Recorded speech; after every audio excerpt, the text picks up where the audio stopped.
Hello guys, இன்றைக்கி நம்ம சேனலில் என்ன ரெசிபி பார்க்க போகிறோன்னா முப்பருப்பு வடை ரெசிபி தான் பார்க்க போகிறோம். அதுக்கு முன்னாடி சேனல் என்ன சப்ஸ்கிரைப் பண்ணலைன்னா சப்ஸ்கிரைப் பண்ணிக்கோங்க. வாங்க வீடியோக்குள்ளே போகலாம். இந்த முப்பருப்பு வடை ரெசிபி நம்ம நார்மலாக செய்கிற மாதிரி இருக்காது. 3 பருப்பு ஆட் பண்ணி டிஃப்ரெண்ட்டாக ஒரு மசால் வடை ரெசிபி தான் செய்ய போகிறோம். இது பார்த்திங்கன்னா ரொம்ப ஹெல்தி, ப்ரோட்டீன் ரிச் ரெசிபி. குழந்தைங்க எல்லோரும் ரொம்ப விரும்பி சாப்பிடுவாங்க. ரொம்ப ஹெல்த்தியான ரெசிபி, அதுவும் சீக்கிரமும் செஞ்சு முடிச்சிடலாம்.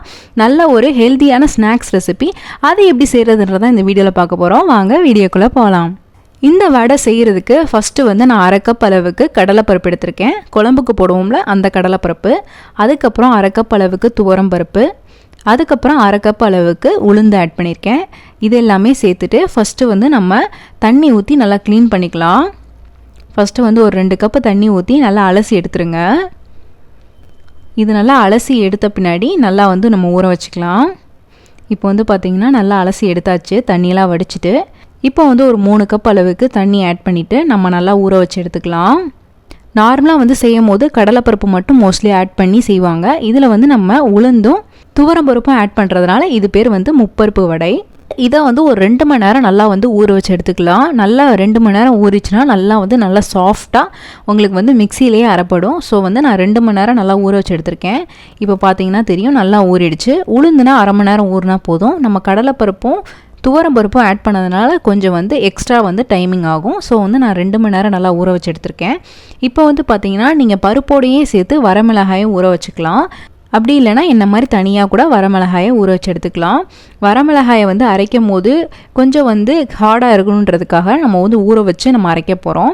இதை நீங்கள் சுடுதண்ணி ஊற்றியும் ஊற வச்சிங்கன்னா சீக்கிரம் ஊறிடும். இது பார்த்திங்கன்னா ஒரு 1 மணி நேரம் நான் ஊற வச்சு எடுத்திருக்கேன்.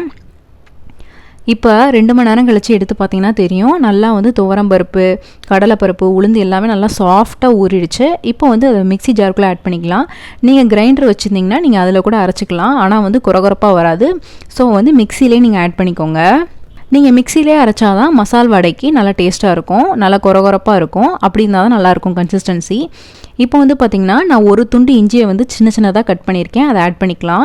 அதுக்கப்புறம் ஒரு 4 பல் பூண்டு ஆட் பண்ணிக்கலாம். நீங்கள் நிறையா சாப்பிடுவீங்கன்னா இன்னும் 2 கூட எக்ஸ்ட்ரா ஆட் பண்ணிக்கோங்க. அதுக்கப்புறம் பச்சை மிளகாய் பார்த்திங்கன்னா ஒரு 2 நான் கீரி ஆட் பண்ணியிருக்கேன். நீங்கள் நிறைய காரம் சாப்பிடுவீங்கன்னா இன்னும் 2 கூட எக்ஸ்ட்ரா ஆட் பண்ணிக்கலாம். அதுக்கப்புறம் கருவேப்பிலை ஒரு கொத்து ஆட் பண்ணியிருக்கேன்.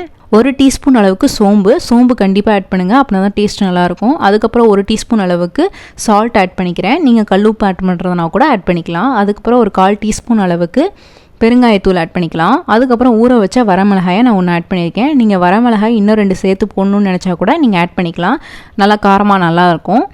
இப்போ பார்த்திங்கன்னா நான் தண்ணி விடாமல் நல்லா அரைச்சி எடுத்துட்டேன். இந்த கன்சிஸ்டன்சியில் இருக்குது பாருங்கள். தண்ணி விட்டுறாதீங்க மசாலா வடைக்கு, ஏன்னா தண்ணியாக போயிடும். நேரம் ஆக ஆக இன்னும் தனியாக போகும். ஸோ தண்ணி மட்டும் விட்டுறாதீங்க. நீங்கள் மசால் வடைக்கு தண்ணி ஆட் பண்ணிட்டீங்கன்னா உங்களுக்கு கரெக்டான பதத்துக்கு உங்களுக்கு கையில் தட்ட வராது. ஸோ தண்ணி மட்டும் ஆட் பண்ணிடாதீங்க. ஏன்னா நம்ம அடுத்து வெங்காயம் போடுறோம், எல்லாமே ஆட் பண்ணுறதுனால தண்ணி விட்டுரும்.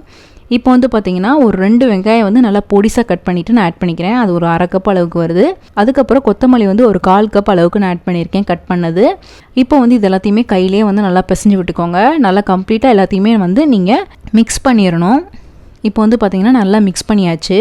நல்லா மிக்ஸ் பண்ணி ரெடி பண்ணி வச்சுட்டேன். இப்போ கையில் லைட்டாக தண்ணி மட்டும் நல்லா அப்ளை பண்ணிவிட்டு கொஞ்சம் கொஞ்சமாக பால்ஸ் மாதிரி எடுத்து நல்லா உருட்டிக்கிறேன். நல்லா நீங்கள் கையில் லைட்டாக தண்ணி தொட்டுக்கிட்டிங்கன்னா கையில் நல்லா ஒட்டாமல் அழகாக நீட்டாக வரும். ஸோ அதே மாதிரியே நான் ரெடி பண்ணி எடுத்துக்கிறேன் எல்லாத்தையுமே. கையில் இந்த மாதிரி உருட்டிட்டு இந்த மாதிரி தட்டிக்கோங்க. இந்த மாதிரி உங்களுக்கு ஷேப் வரணும். நீங்கள் சின்னதாக வேணும்னா சின்னதாக ரெடி பண்ணிக்கலாம். அப்படி உங்களுக்கு பெருசாக வேணுன்னா பெருசாக தட்டிக்கலாம். அது உங்கள் இஷ்டம் தான்.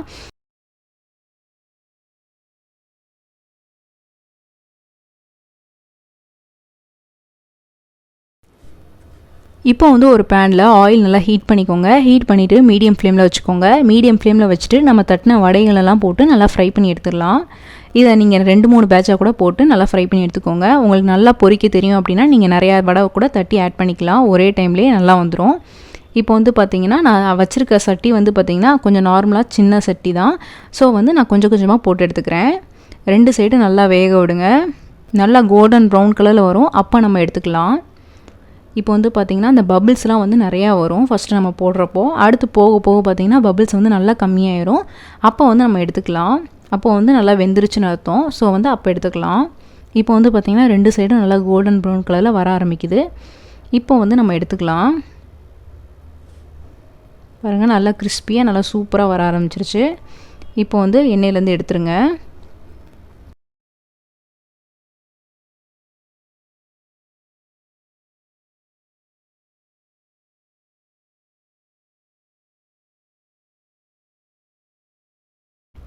இதே மாதிரியே எல்லா வடையும் போட்டு நல்லா ஃப்ரை பண்ணி எடுத்துக்கலாம். நல்லா டீப் ஃப்ரை, 2 சைடும் நல்லா ஃப்ரை பண்ணி எடுத்துருங்க.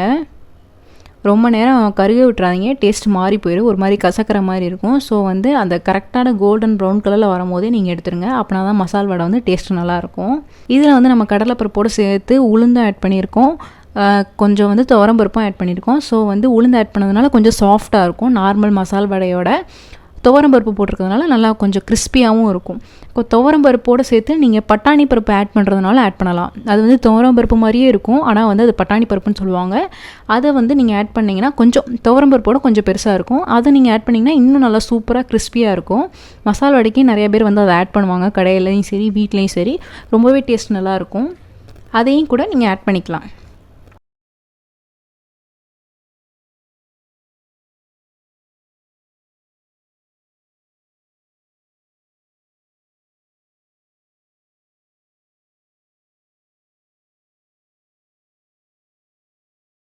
இப்போ வந்து பார்த்திங்கன்னா எல்லா வடையும் நம்ம ஃப்ரை பண்ணி எடுத்தாச்சு.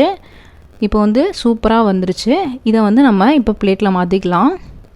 இப்போ பார்த்திங்கன்னா தெரியும் எவ்வளோ அழகாக நல்லா வந்து கலரும் சரி, நல்லா பார்க்குறதுக்கும் சரி ரொம்ப அழகாக வந்திருக்கு. மசால் வடை நார்மல் மசால் வடை மாதிரியே இருக்குது. நம்ம 3 பருப்பு ஆட் பண்ண மாதிரியே தெரில. ஸோ வந்து அழகாக நீட்டாகவே வந்துருச்சு. இப்போ நான் இதை பிச்சு காமிக்கிறேன் பாருங்கள், உள்ளுக்கு எப்படி இருக்குன்னு. நல்லா சாஃப்டாக இருக்குது, வெளியில் நல்லா கிறிஸ்பியாக இருக்குது, உள்ளுக்கு வந்து பார்த்திங்கன்னா நல்லா சாஃப்டாக இருக்குது. ரொம்ப சூப்பராக வந்திருக்கு. நம்ம நார்மலாக மசால் வடை செய்கிற மாதிரி அழகாக வந்திருக்கு. உள்ளுக்கு பார்த்திங்கன்னா தெரியும் நல்லா வெந்துருச்சு. நல்லா ஒரு ஹெல்த்தியான ஸ்நாக். கண்டிப்பாக இந்த ரெசிபியை வீட்டில் ட்ரை பண்ணி பாருங்கள், எல்லாருக்குமே ரொம்ப பிடிக்கும். இந்த ரெசிபி உங்களுக்கு பிடிச்சிருக்குன்னு நினைக்கிறேன். பிடிச்சிருந்தால் லைக் பண்ணுங்கள், ஷேர் பண்ணுங்கள், கமெண்ட் பண்ணுங்கள். மறக்காமல் சேனலை சப்ஸ்கிரைப் பண்ணுங்கள். இன்னொரு வீடியோவில் பார்க்குறேன். பாய்.